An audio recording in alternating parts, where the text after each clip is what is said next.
about to leave, already packing. Come with me, I'm not really asking. We'll get away to a place where we don't know.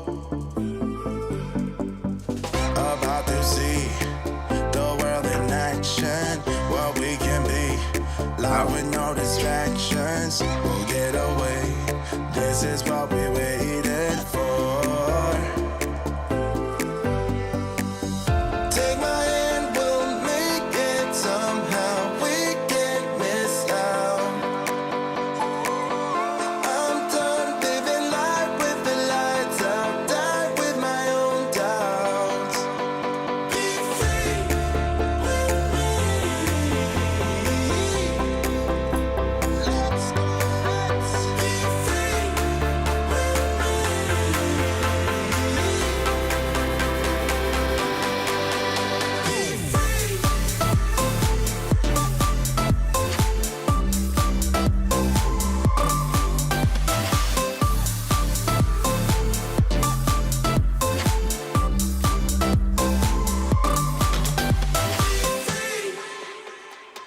Not looking back, eyes on the freeway, Bonnie and Clyde, a classic cliche. We're on the run, this is what we waited for. Take my hand, we'll make it somehow. We can't miss out. I'm done living life with the lights out. Die with my own doubts. Be free.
Good evening, and it's lovely to see so many of you joining us for our live stream this evening, in which we're going to be focusing on theories of crime and deviance. We're already getting lots of questions from you in the live chat window, and we'll keep an eye on those as we go. That is also where you can answer the questions that we're going to put to you this evening in a range of interactive revision activities. I'm joined this evening by Craig, who is on Duncan.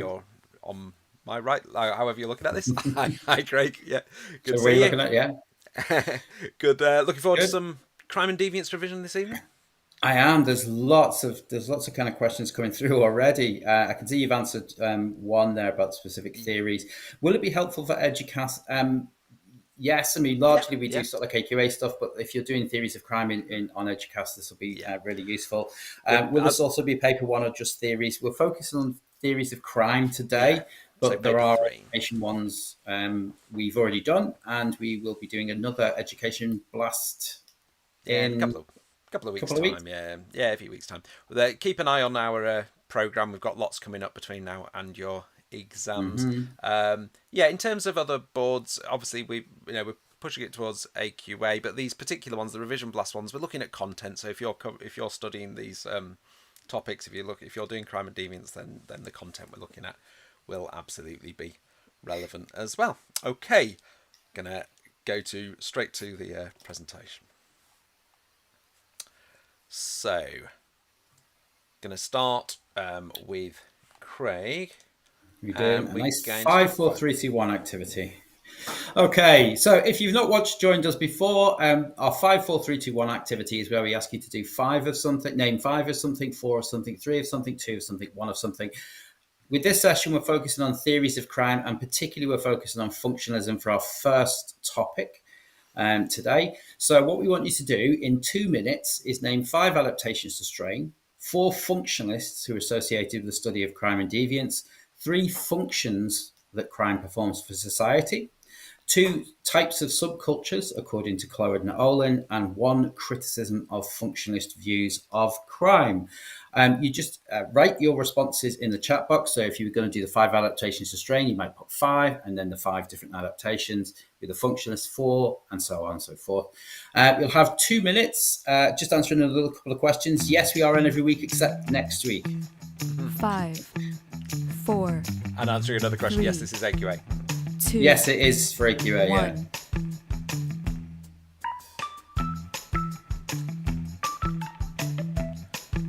Don't feel you have to do all 5. You can do. Vibes has come through coming pretty in quick. super fast. Well done.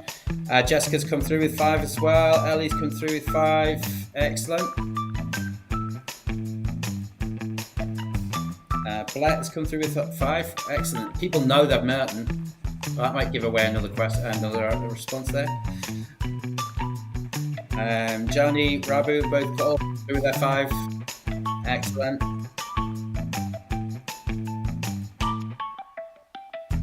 King. Ella's come through with 4 sociologists. Yeah. I think online might be a typo. But yeah, Chloe and Nolan, there you go, Blair. Yeah. See, 1 or 2 Excellent. people who aren't functionalists sneaking in amongst the functionalists, but only 1 or 2.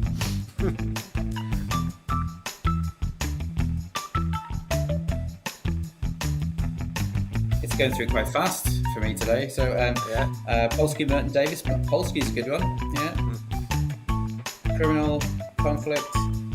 Okay, so we've moved on to 2 types of subcultures: criminal and conflict. Excellent. Yeah. Cohen, Merton, Chloe, Nolan. Again. We've got a criticism from Vibes. Oh, sorry, I thought the criticism was saying, "Cheers for this, Duncan. You are an angel." Yeah, you know. Got quite a few. Yeah, lots from Maria. Coming with 5. answers to everything. Yeah, criminal 4, conflict subcultures. 3, Sophia's coming with hiding zone. 2, We'll come back to hiding zone a little 1. bit later on.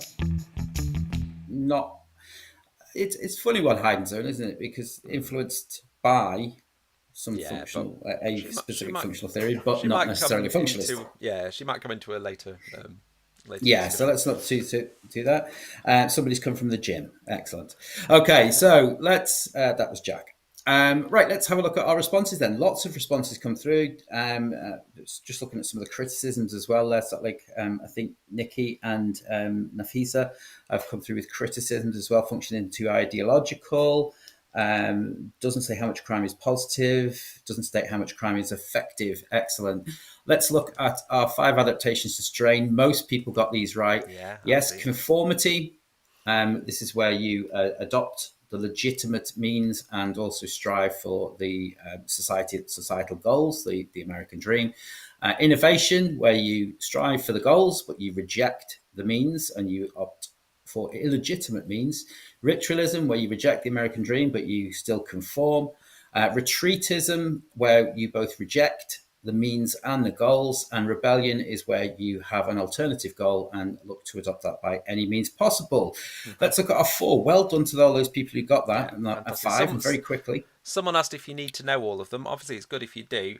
Obviously, the ones that are likely to cause crime are the ones that you're most likely to talk about. So your innovation and retreatism, the main ones. It's the ability to explain how strain causes crime is what's most important. So you're probably looking at you're probably looking at innovation, retreatism and rebellion that you're really looking at there. Yeah, I'll say retreatism. Sorry. Yeah, absolutely. Yeah. Sorry. It's okay. Yeah. And you could use the others as a criticism, kind of counter it and say not all people do commit crime. Our sociologists, Durkheim, Merton, Cohen, and Hershey. Other people put Cloward Nolan. They're perfectly correct. I think some people put Polsky through. Kingsley Davis is another one that could come through there as well.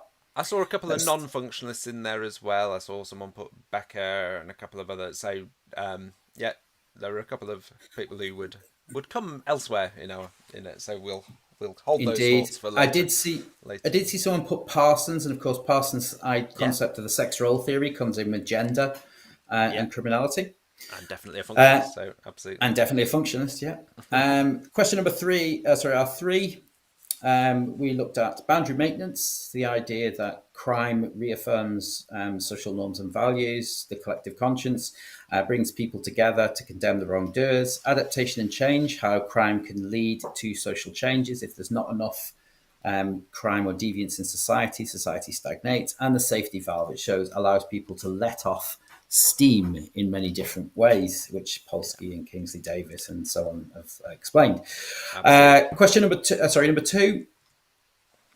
We went with criminal and conflict. Could have also had retreatist subcultures in there as well.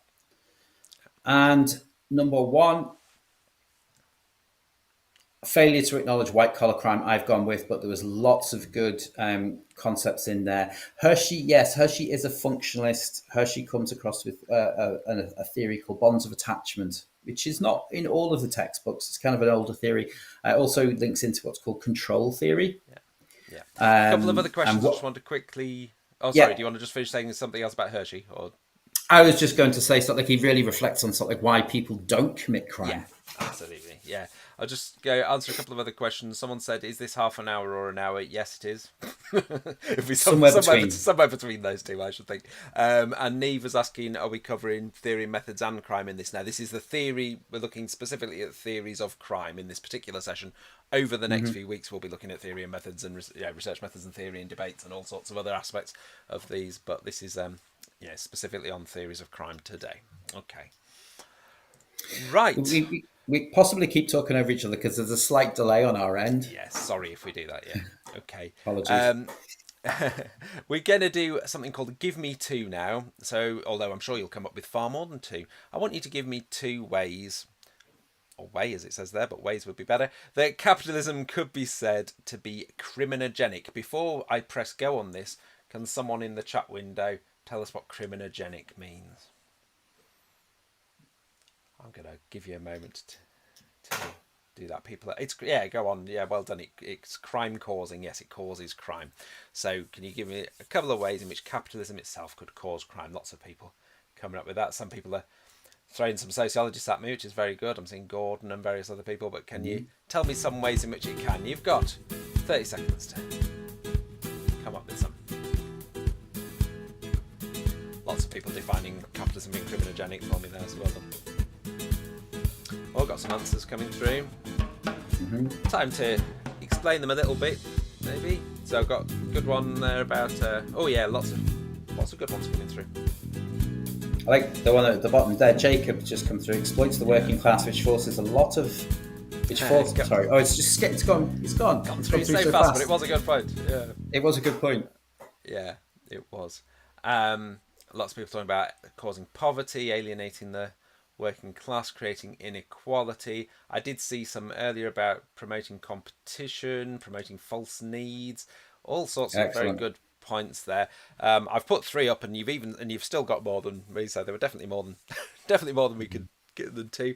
Encouraging that sort of dog eat dog culture, where perhaps people might be striving for profit by any means, and someone earlier put up about it might cause corporate crime, and that would be a good example of how it might do. But also, that culture could be imbued through the whole of society. People competing and trying to gain material wealth. Nice one. Yeah, nice one there from Hannah. Exploitation of the working class. Yeah, excellent. Absolutely. And through that exploitation of the working class, it can create poverty and therefore the crimes of necessity. There's also the idea that it can provoke frustration and resistance. So even non-material crimes, some non-utilitarian crimes could be caused by capitalism. And a few people have made some references to that as well. I'm seeing some specific, thing like conspicuous consumption. That's good. Seeing people talking about Gordon. A couple of people asking about status frustration. Obviously, Cohen's theory on status frustration, a functionalist theory, but you can definitely make a link there. Because that is, we could. Cohen doesn't say that's caused by capitalism, but he is talking about working class young men, and so you can certainly make that link. There's a question there about what does dog eat dog. Oh, go on, Craig. Sorry, we were both coming to the same point. What does dog eat dog mean? It's the idea of obviously ultra competitiveness in capitalism means that people will kind of stab each other in the back to sort of get ahead. That dog Lots of eat people dog answering nature. each other's questions in the chat window as well, which is really nice to see. Please do keep doing that because we might miss some of them. So loads of really good points there. People talked about sort of relative deprivation, absolutely.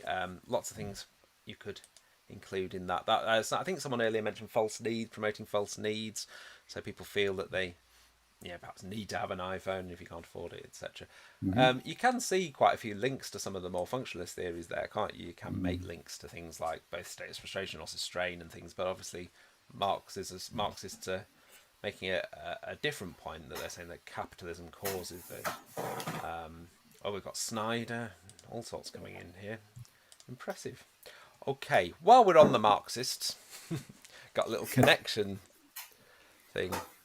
And we're going to ask, what would Marxists say about, and we've got a whole range of crime-related issues. So if we look round our wheel, our connection spinner wheel, we've got laws that protect the proletariat, for example, health and safety laws. So if you remember, the proletariat are the workers, laws that protect the workers. We've got the low levels of crime, white-collar crime or crime by middle-class people, according to statistics. We've got levels of working-class victimization, so not just about why people commit crime, but also why people might be victims of crime. Why the media might start a moral panic. The causes of corporate crime and the causes of green crime. Okay, now talked about some of these already actually in the last section, because people have been giving some excellent answers. We're going to spin the wheel and see which one it lands on. We're only going to look at two of these, but if you want to suggest some answers to the others when we've done them as well, I don't see why not, because I reckon you'll have lots to say about all of them. But let's have a spin the wheel and see which ones we get. I don't know either. It's a big mystery. Where is it stopping? Oh, it's slowing. Oh, it's just creeped over into the low levels of white-collar crime in crime statistics. So why do statistics suggest that middle-class people don't commit many crimes according to Marxists? Seeing people answering each other's questions in the there was an answer to this question before you even spun the wheel. Somebody had said that middle class crime is invisible. All right. Okay. Very early on, sort of before we started spinning it. Oh, Alex has said selective law enforcement. Yeah, and Owen Eller has said that as well. There's also people giving other reasons, and there are lots of other reasons why white collar crime might be not very clear in the statistics, because it's unrecorded, hard to detect, all these sorts of reasons. Mystification there's all sorts of interesting ones. Underreported. Underreported because no victims. Yeah, the dark figure of crime and all that kind of thing. We think sort of very much from a Marxist perspective, this idea of selective law enforcement, that white-collar crimes are ignored by the bourgeois state, because that's not what the government is setting out to do. It's setting out to control the working class and protect the ruling class, would be the sort of Marxist explanation. But there's lots of other explanations for that too. And also, just somebody had asked who is Snyder, and we talked about Laureen Snyder, and Snyder was one of the people who talked about this idea of selective law enforcement and how laws are made to benefit. Laws are made to actually legalize a lot of white collar crime that exists, and so sort of because they have power and control. Yeah, there's some really good responses coming through. They are, yeah. Yeah, middle class control the superstructure such as media, and the criminal justice system results in control over legislation and application being unequal due to the bourgeois control. Really good. So well done. Easier for the individual to get away with it. That's kind of a corporate one, but yeah, definitely. It's all under white collar, yeah. Yeah, brilliant. Okay, I'm going to spin the wheel again. Let's hope it doesn't land on the same one, because that would be a waste of everyone's time, wouldn't it? Let's see what happens. Okay, I'm really impressed with everyone's answers on that one. So same options. Let's see what we get this time. Harvey's just said, what sociologists could you put for this? So like Snyder, Gordon, Chambliss for that first point.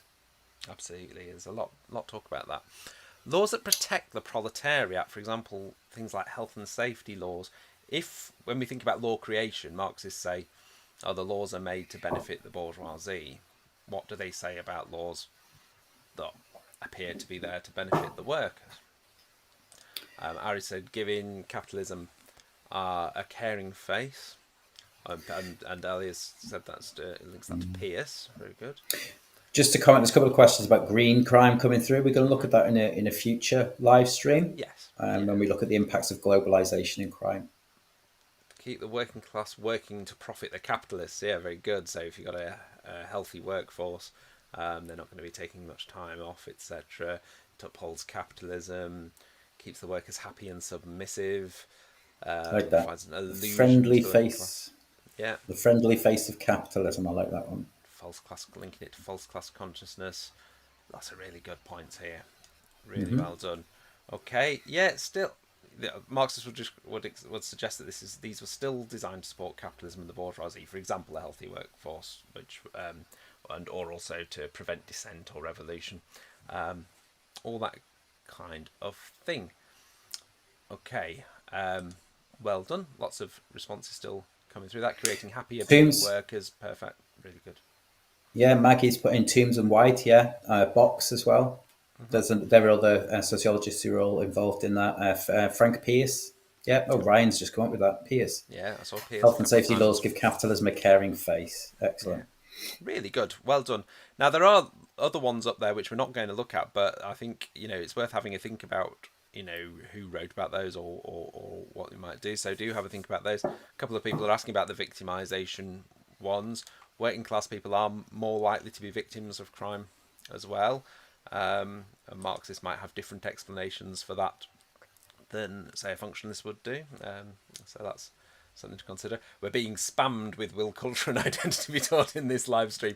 Not today, but we will be looking at culture and identity on a separate session. Yeah. Yes, we do have some sessions that are coming up for culture and identity. Absolutely. Okay.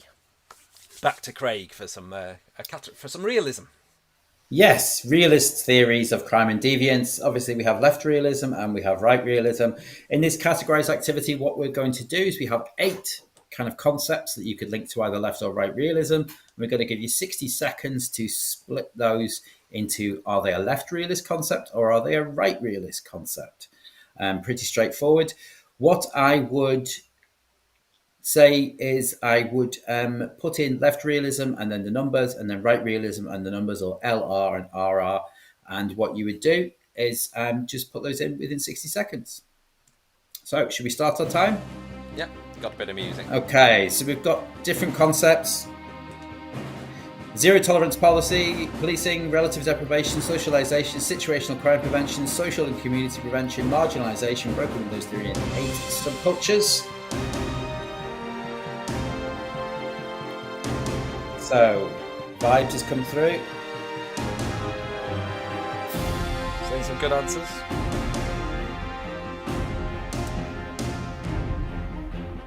If you're not sure about left and right realism, this is a good opportunity to. You got time to go before paper 3 to go and have a read up about those key points. I think with the music, we'll wait till the end to give the answers.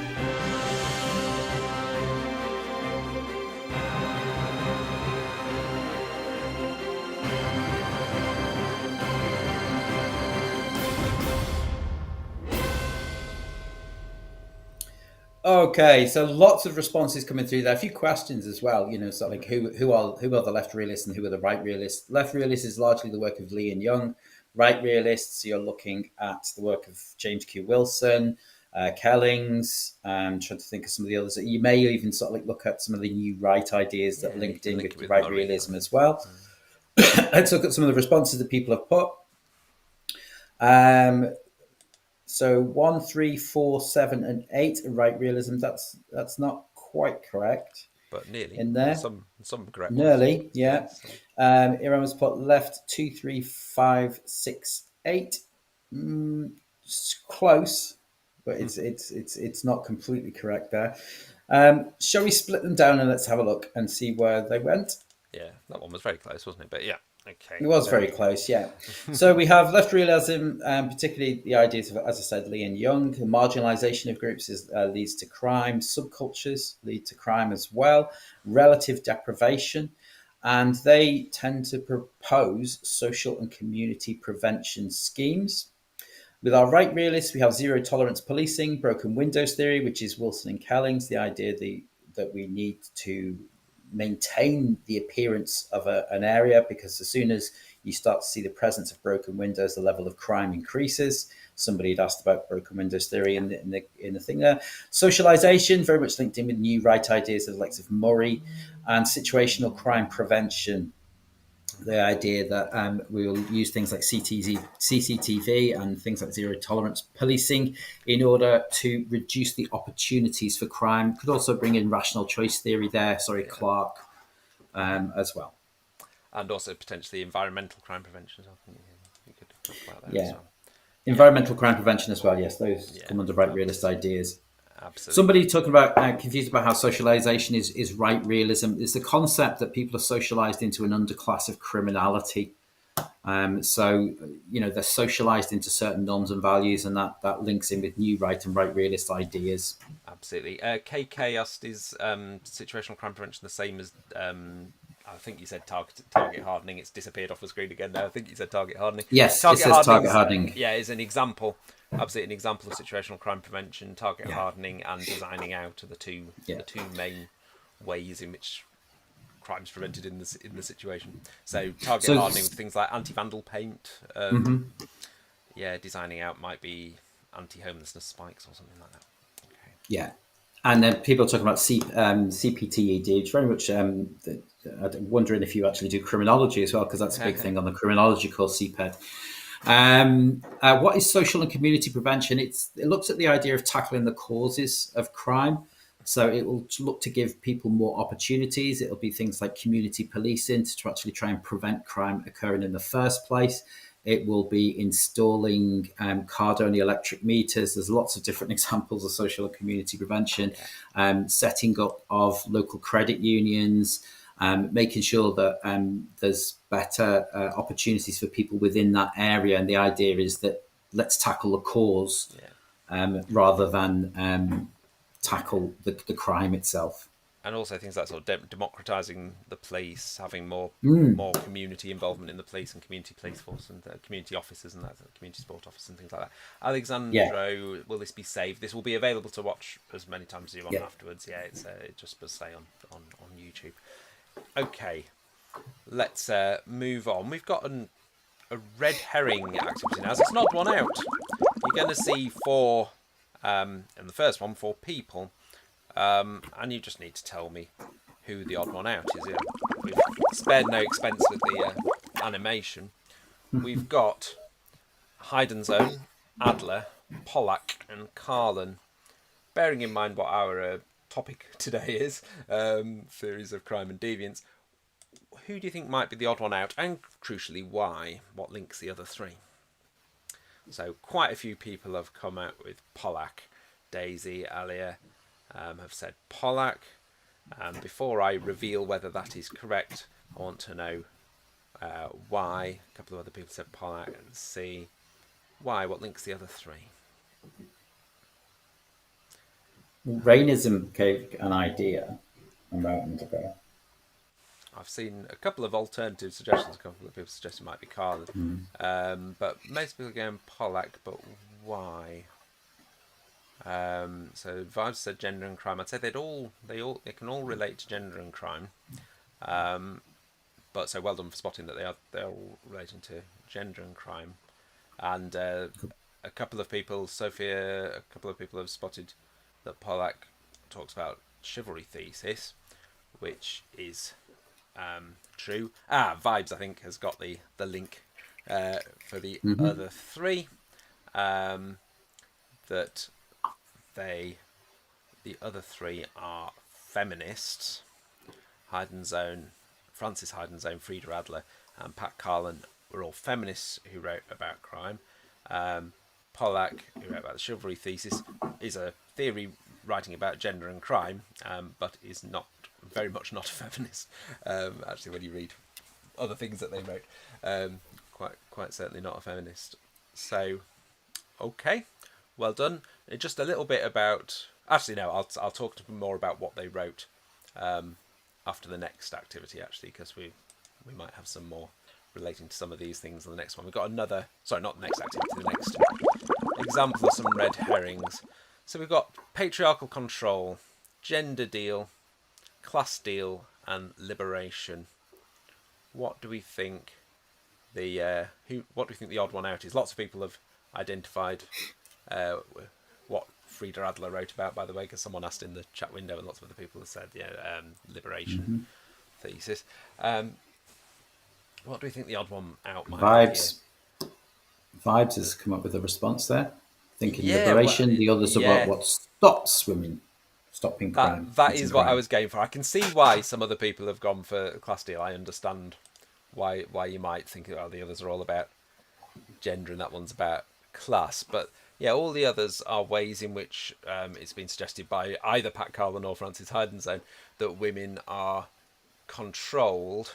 Liberation thesis suggests that women are less controlled today than they were in the past because they've been liberated. So Pat Carlin wrote about the class deal and the gender deal working together. That's why women, working class women in particular, tend not to commit crimes, or where they would do is because those deals had broken down. So yeah, the Price said they're the class deal and the gender deal. Yeah, that's Pat Carlin, and yeah, well spotted there. Frances Heidenstone talks about other forms of patriarchal control beyond the class deal and the gender deal. Things like girls being controlled by their dads and then by their husbands, perhaps being more kind of managed and micromanaged, having less time when they'd be out and about on their own at night at the times when people might ordinarily commit crimes. Okay, well done, and still lots of people answering each other's questions in the chat window, which is fantastic. I'm going to hand back to Craig for a bubble quiz. Thanks, Duncan. In this bubble quiz, we're going to look at interactionism, which is one of the only theory that we've not covered so far today in terms of our theories of crime. In a bubble quiz, you will be given a question and the correct number of answers can be between 0 and 4. So we're looking for the right answers on these questions, anywhere between 0 and 4. So in the box, what you would do is you just put sort of like which letters are correct. Let's have a look at our first question. Just bear with me a sec. There we go. Okay, so which of the following sociologists do we associate with interactionist theories of crime? Merton, Becker, Lemert, or Cicero? So A, Merton, B, Becker, C, Lemert, D, Cicero. Which ones are interactionists? Okay, Nuala's coming through with BCD. Jessica's come through with BCD. X-Salva is come through with BCD. Kira said Cicero. Sabrina's come with B and D. Maisie Lou's B. Let's have a look. Well done. Those who said B, C, and D, yes, you are correct. They're interactionists. They all kind of fall under this umbrella term of interactionism. Obviously, Cicero's kind of phenomenology, and Becker's more labeling theory, but they're all come under this interactionist idea. Question number 2. Which of the following groups are likely to become moral entrepreneurs? This links into Stan Cohen's work on folk devils and moral panics. So which of these are likely to become moral entrepreneurs? Religious leaders, peer groups, politicians, or the media? Remember, it's between 0 and 5. What did Lemert say? Lemert talked about primary and secondary deviance, and the I've lost. Criminal can lead to another crime. You just, I think you just, unless it was just for me, you cut out in the middle of that explanation. Were you explaining what Lemert was, yeah. Primary and secondary deviance. Yes, yeah. Okay, lots of people saying A, C, and D on this one. I've seen a few others, a few people going for other ones. Some people saying all of them. And they are correct. Yeah. Those who said A, C, and D, they are correct. These are more likely to be. Yeah, Craig's starting to cut out. These are the ones who are calling for a crackdown. Yeah. Oh it's okay, dear. you're back again. I don't know. Yeah, they're going. I don't know why it's going like that. Yes. So yes, these are likely to be the ones who sort of kind of stoke the kind of fire of a moral panic by calling for a crackdown on a certain type of behaviour, usually a behaviour that's exhibited by a folk devil. Question number 3. Okay. Interactionist views of crime have influenced which other perspectives? A. Functionalism, B. Left realism, C. Neo-Marxism, or D. Right realism?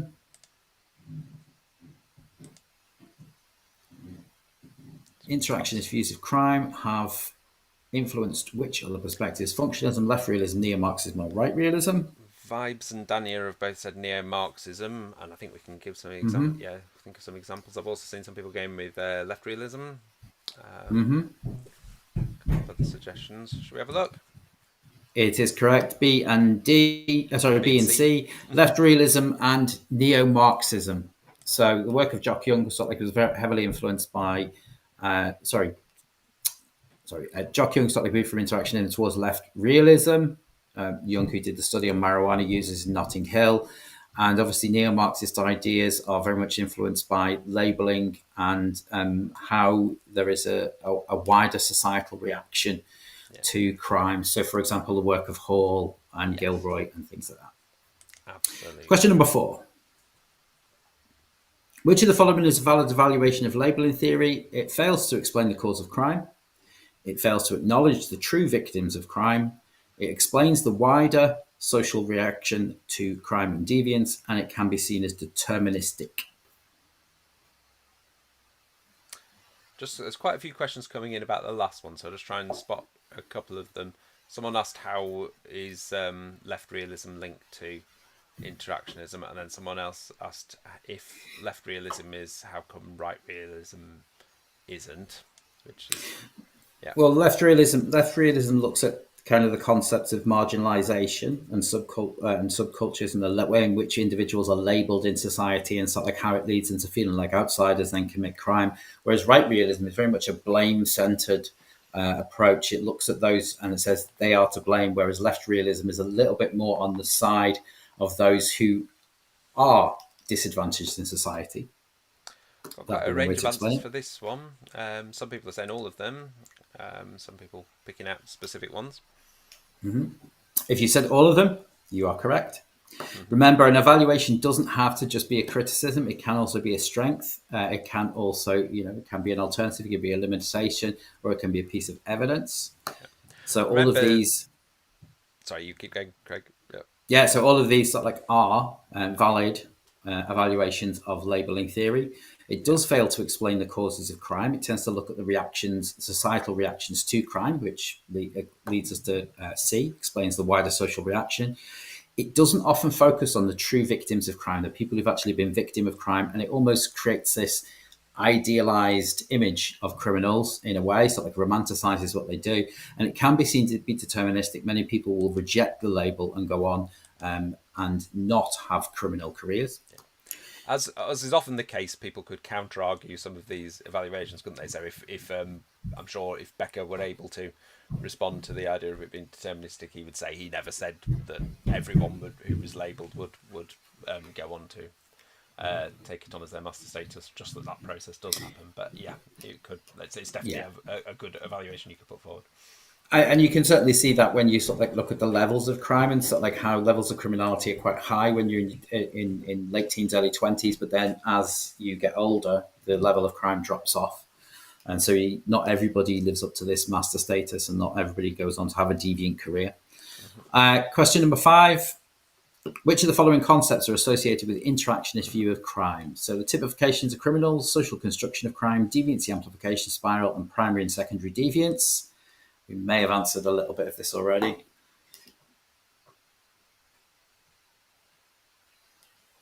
So which of these are associated with interactionist view of crime? A, B, C, D. I think if we were live, like we will be next week, in the cinemas, this would be where everybody's reaching for the A, B, C, and D cards, isn't it? Lots of shuffling. Blair has said all, and Blair is correct, as is Jessica, who's also come through with A, B, C, D. Yes, typifications of criminal, Cicero, social construction of crime, originally Becker, deviancy amplification spiral. You can look at sort of like both Stan Cohen and you can look at Jock Young. And also primary and secondary deviance is Edwin Lamert, who we mentioned a little bit earlier on. Was that our last question? I do believe that's our last question, yeah. Okay, I'm going to come back to the studio, for want of a better word. And we'll just answer one or two of your last questions before we sign off. But first of all, I just want to say some really good answers. So well Excellent, done. yeah.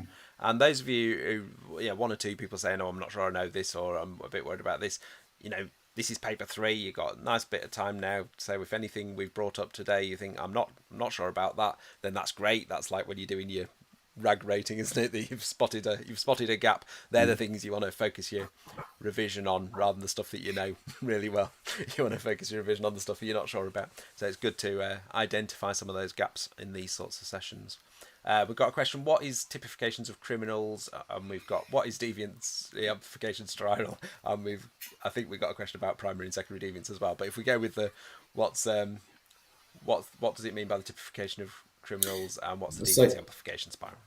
Typifications kind of goes in with the ideas of Cicero and the negotiation of justice, is that people will make judgments based upon individuals. Somebody mentioned in the chat window there, it's like stereotyping.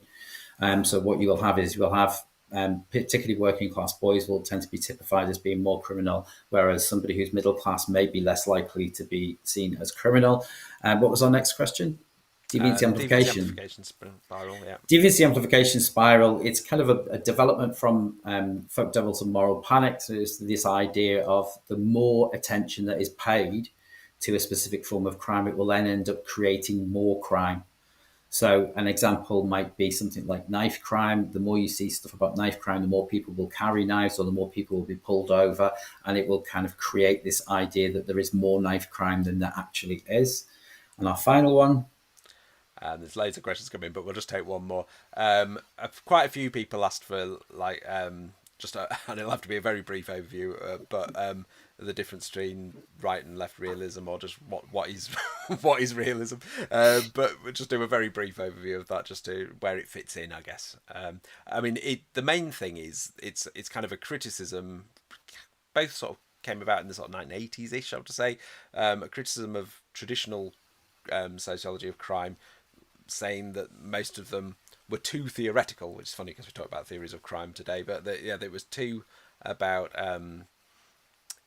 explanations of crime and things like, oh, crime's just a label, or deviance is just what you label, or crime's inevitable and beneficial, and saying, well, actually, for hundreds of thousands of people, crime is a bad thing. People are victims of crime. It's a real problem in society, and therefore sociologists ought to be focused on how to prevent crime and how to reduce crime and how to stop crime, rather than just theorizing about why crimes happen and why they might be good. So that's where it kind of comes from. And then you've got kind of a left wing and a right wing version of it. The right wing's kind of, we're going to prevent crime by kind of cracking down on it, and left wing version is kind of, we want to prevent crime by looking more at the causes of crime, the sort of social causes of crime, and trying to deal with that. Is that kind of as a broad overview? Yeah, it's okay. A couple of other questions. Someone asked, are the sessions in London like this, or is it more teaching content? Obviously, we're there for as much longer. It's all day, so there'll be bits that are a bit like this, and bits where we're more where you have to listen to us for a bit longer, and a wide range of quite a diverse day on those sessions and the Grey Beaster sessions. Okay, I know there are other Johnny questions. answered that saying she'd been. So. Oh, she's been. Oh, that's good. Yeah, that's brilliant. I hope they said more or less the same as I said. Yeah. Okay. There's lots of questions coming out, and we can't answer them all. But one I will say is what's coming next, and will it be every Wednesday? So it's not going to be next Wednesday, because next week we are in London doing the Grey Beasters. But after that, it will be every Wednesday, and a bit later on we'll be doing it more than on the Wednesdays. So when you get to half term and between the exams, we'll be doing some extra sessions as well. You can get them all if you go to tutor2u.net/live, and filter it for sociology. But you can also see if your other subjects are doing them as well, which I'm sure a lot of them will be doing. You can see all of the sessions. The next one in 2 weeks' time, we're doing another Crime Deviance one. We're looking at patterns of crime, so class, gender, ethnicity, etc. But then I think we'll be turning our attention to paper 1 for a bit after that, as it's getting imminent. But okay, will you be covering media? We will be doing some media ones later. Yeah, absolutely. Once paper 1 has been, we'll be very much on those paper 2 topics for a bit over the half term and things. So, okay. Good fun. Right, it was really, thank you very much for all your answers. We are going to sign off now, but we'll see you soon. Thanks very much. Thanks, Craig. And, thanks, Duncan. Thanks, everyone, for really good answers. Really good answers today. See you again. Cheers, guys. Bye. Bye.